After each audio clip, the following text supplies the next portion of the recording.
When God needs answers, he turns to one man, Jack Blood. All right. You are back here listening to the Animal Farm. We are speaking with Jack Blood. Jack, before we went on break here and we were having technical issues, and I apologize for everybody. I think we're all set now. I hope to God we're all set now. I think we are all set. But you said that you had a clip of Ron Paul talking about this conflict a while ago, and he basically predicted it. Yeah, this was, I believe, on the Bill Moyers show on the Rockefeller-funded PBS, the Freeman Carnegie Rockefeller-funded PBS station. It's about a minute clip. You guys want to hear it? Because here it is.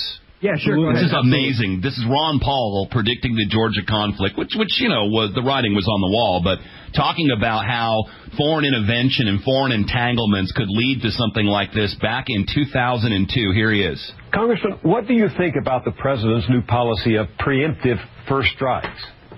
I think that is serious. In the committee today, as we were marking up this bill, those who were pushing the resolution worked real hard to say this has nothing to do with preemptive strikes. And I made a statement, I said, this is what it's all about, is to establish and institutionalize the preemptive strikes. Although we have done that off and on in minor degrees over the years, this one is much more open and much more declared and a much bigger issue. And that's what this is all about, a preemptive strike. I think that is so dangerous, not only to us as a people and to our rule of law and our Constitution, but I believe that will come back to haunt us because it has already started because the Russians now say, what you're doing is nothing compared to what we want to do. We want to go into Georgia, and because you say there's terrorists and the Iraqis are possible terrorists, that's why we want to go into Georgia, and we want you to approve it. And that's why they're looking to maybe give in a little bit to us if we ignore what they do in Georgia. So there's Ron Paul, and of course we gave them a pretext by attacking the separatist group of South Ossetia. So there's the pretext. But that was Ron Paul talking before the Iraq War, about the dangers of the Iraq War and why we wouldn't want to do this. Of course, this gives an excuse to Russia and anybody else who wants to go preemptively invade a country with a bunch of terrorists. Really bad policy, and Ron Paul saw that back in 2002, and my compliments to him. Absolutely. I've been reading his... Either you are with us or you are with the terrorists. Yeah, I've been reading his book, the Manifesto, and it's just absolutely incredible. He so many points just like that he makes up.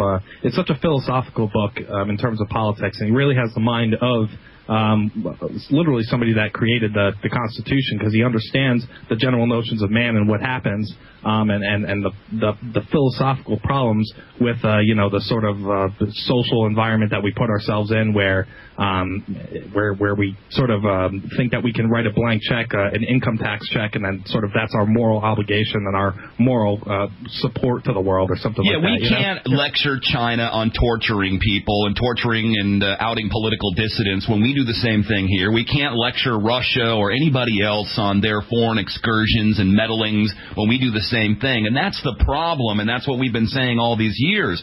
We can't have that moral high ground that Ronald Reagan used to always talk about, which was largely an illusion. But we, have to keep that. Otherwise, we can't be a good example for the rest of the world. And that's one of the main reasons I was against these wars in the first place, the preemptive attacks, not to mention the fact that there wasn't any real terrorists there, so to speak, that were going to come get us. The mushroom cloud wasn't coming in 40 minutes, and as Condoleezza Rice was saying, and we found that all out. Of course, I, a little reporter in Providence, Rhode Island before the war, talking to people like Scott Ritter, knew that they weren't even going to find weapons of mass destruction. And so when I interviewed Tim Russert 2 years ago, and I said, hey, how did I know that? And you're the big news guy with all the connections, and you didn't. You don't really have much of an excuse, do you, Tim, or Colin Powell, or any of the rest of them? Yeah, well, Jack, the other thing, too, is I think shows like yours, obviously Alex Jones, any real big Patriot shows over the years have not only have they exposed the obvious hypocrisy of the media, but they've also exposed how just the media itself just puts out these lies, and they get caught, and they don't apologize. And anytime something happens, no one's really held accountable. And you look at a day ago, 2 days ago, where McCain comes out and says nations in the 21st century don't bomb or don't attack other nations or don't invade other nations. He's evil. And of course, we're doing that right now. And then on top of that, I see, for me, Jack, one of my philosophies is that all this talk, all of what we're talking about, and the reason why it's allowed to happen is because the people themselves are not aware, for the most part. We know that people are waking up at a rapid pace, blah, blah, blah. We know that. But I want to play this clip out of Fox News, and I think it really kind of illustrates how the mainstream media is even more so keeping that fear rolling, keeping that ball rolling, if you will, and just trying to keep people under wraps of, well, it could still happen at any moment. America under attack. Images we will never forget. But 7 years later, the events of September 11th, 2001 no longer dominate our thinking. It's not something that's in the forefront of my mind when I travel. It ran across my mind, what would I do if something like that happened again? So after a while, it kind of calmed down. So everything was okay. The country's second Homeland Security Secretary, Michael Chertoff, says that's a good thing to a point. I'm pleased that people aren't preoccupied with it.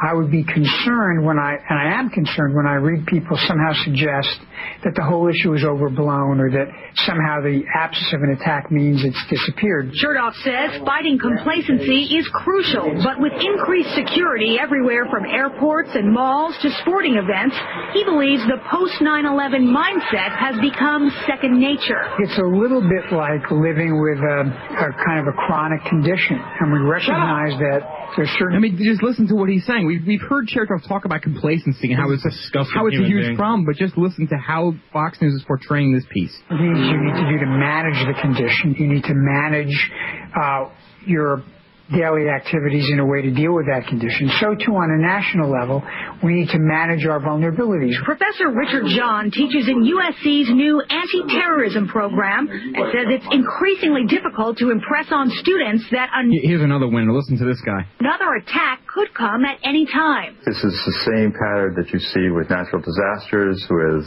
earthquakes here in this part of the country, hurricanes, any sort of event like that. The longer out, the fewer news stories are done, the fewer they hear about it, out of sight, out of mind, basically. Some claim Republicans have played up the terrorist threat for political purposes, but those charged with keeping us safe insist vigilance is our best weapon against another attack, and it can only be maintained by constantly reminding people that we are a nation at war. Yeah, and what I find... Yeah, that's right. And what I find ironic about this is that, we've obviously, like I said, we've heard Chertoff talk about he's mentioned the word complacency. He's talked about how we cannot become complacent. Right, Chertoff. We cannot afford to become complacent. And I think it's ironic that we, as a Patriot radio show, are also talking about the dangers of complacency, but for a different reason. We're saying, hey, how could you sit there and, and live your life and not even try to understand what's going on around you and just believe everything that's force-fed down your throat? So I think there's a little bit of irony there. And I'm trying to make the transition here, Jack. Well, who are you going to believe if you're an American? Comrade Chertoff or your old friend Jack Blood? I mean, unfortunately, the people just don't want to hear any of it. And burying your head in the sand is almost the exact equivalent to fear-mongering, which is what Chertoff is doing there. Yeah, and it's open at this point. Once again, folks, 512-646-1984. Animal Farm Show is what you're listening to. We do have the great Jack Blood with us tonight. We're very honored to have him on. We want to make the most of it. And if you want to call in, definitely give us a ring. Hey, guys, and I have a huge announcement for your listeners in Austin, Texas, which we'll put out before the end of the show. That is something that I have not even announced on my own show, so people can stay tuned for that if they live in Austin. Sure. An Animal Farm exclusive. Yeah, listen, Jack, it's our airwaves are yours, so if you want to just let it rip, fine. If not, we'll wait. We'll keep the suspense building like we always do. But nevertheless here, folks, we want to get to this police state thing, and obviously we talk about the geopolitics, but look, I've been keeping pretty good track of the police state news over the last 3-4 years, ever since I discovered your show and Alex Jones' show. And it seems like the more I'm paying attention now, we really are talking about police state America when we're talking about Operation Sentinel, like most of you have heard. Basically New York now is going to implement this system, or they're trying to implement this system where they're just going to start taking pictures of everybody's license plate coming in and out of Manhattan for whatever reason. storing them in the database. Yeah, I mean, and then they say that if after 6 months you're not convicted of a crime, they'll erase it. But let's be honest, folks. We've all, we've watched V for Vendetta at the very least. We know that this database is being built, Jack. And without playing clips, I really want to get your thoughts on it because we could play clips all night. But you obviously have a good understanding. What are your thoughts specifically on Operation Sentinel in New York City, basically mimicking what's going on in the UK? But on top of that, overall, we're talking about martial law in certain cities. We're talking about curfews in certain cities. Where do you think this is going?